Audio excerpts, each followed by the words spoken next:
Hi guys, I have a question. Are you salt sensitive or potassium deficient? So many people are told that they're salt sensitive and they need to avoid sodium, right? Well, guess what? Did you realize that your body needs 1,000 milligrams of sodium? And if you're deficient in sodium, here are the symptoms: headaches, fatigue, lethargy, nausea, weak muscles. Yeah, because sodium is an electrolyte, okay? Now, in your body, sodium and potassium work together, okay? They're kind of a pair of minerals that work together.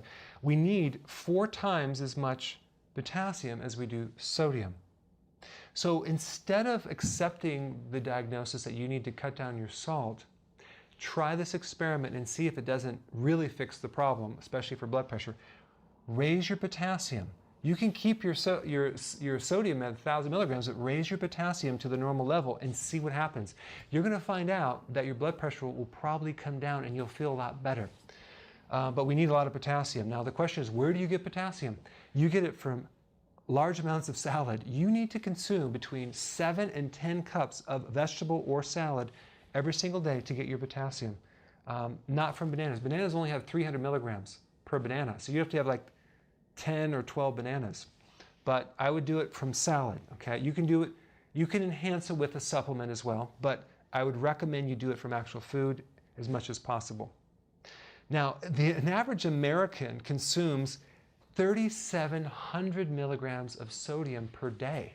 So that's a lot of sodium.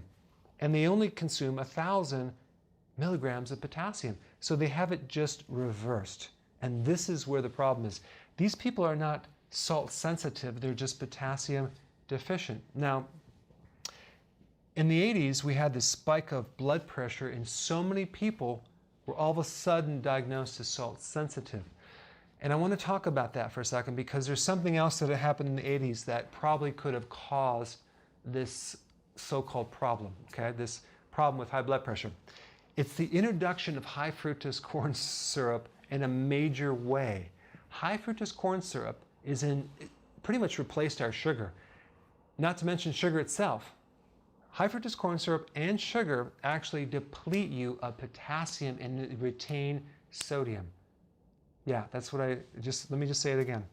When you consume high fructose corn syrup, which is in all the juices, it's in so many foods, and the sodas as well, you basically cause the retention of retention of sodium and the depletion of potassium. So you lose your potassium when you consume sugar or high fructose corn syrup.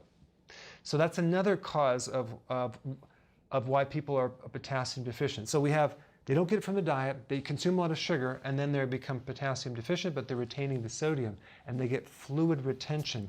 I mean, the amount of people that I used to have come in my office and look at their ankles and they're just swollen, they're puffed out.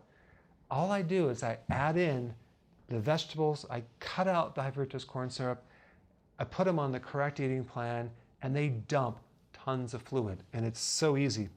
Plus the hidden MSG in the junk foods, monosodium glutamate, modified food starch, the same thing.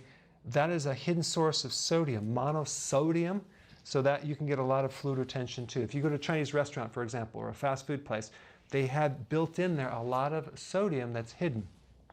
So again, what we want to do is you want to increase your potassium. Don't worry about cutting out your sodium too low or you're going to feel weak, you're going to get a headache. But just get the junk out of the trunk, so to speak, and let's see how you can do with your numbers, with your blood pressure, and with your health. Thanks for watching. Now, if you've been watching my channel, this video is probably not for you, but it's for your friends and family that eat carbohydrates because we know you are on the ketogenic diet. So if you have friends and family that are not on the ketogenic diet, you can show them this video. But the question is, why do people crave salt after they eat sweet or even after they eat some carbohydrate? We're going to talk about why that is. So let's say, for example, your friend, not you, eats some cake, drinks a soda, eats candy, cookies, a donut, ice cream, and then later that day or night, start craving some salt. They need some chips, right? They need something salty. Why is that? Because when you start getting high blood glucose, there's too much sugar in the blood, sodium starts leaking out of your cells because of what glucose does to the cell. It's very osmotic, which I don't want to get into the details on the mechanism, but just realize that when you have high glucose in your blood, you tend to lose sodium in certain places in the body.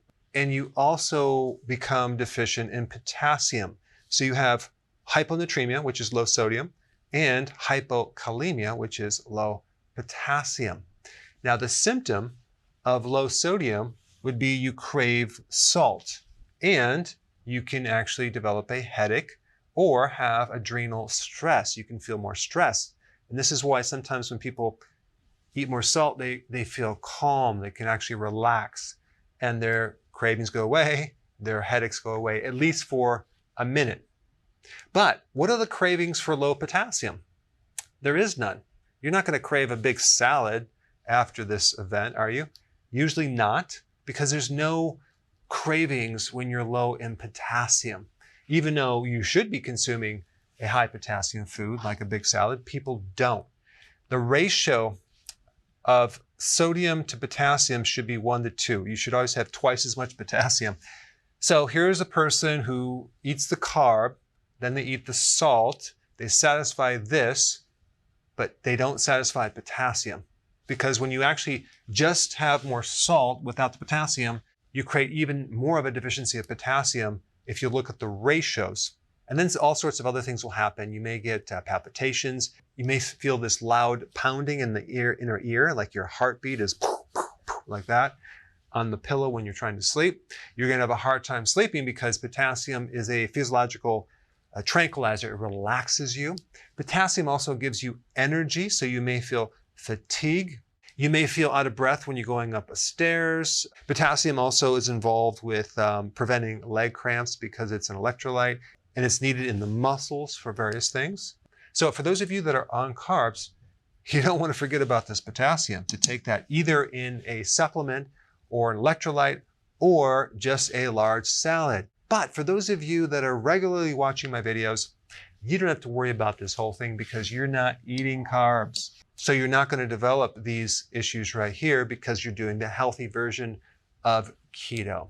But if you're not on keto and you want to know how to do this, I put a link down below and I'll explain exactly how to do the healthy version of keto and intermittent fasting.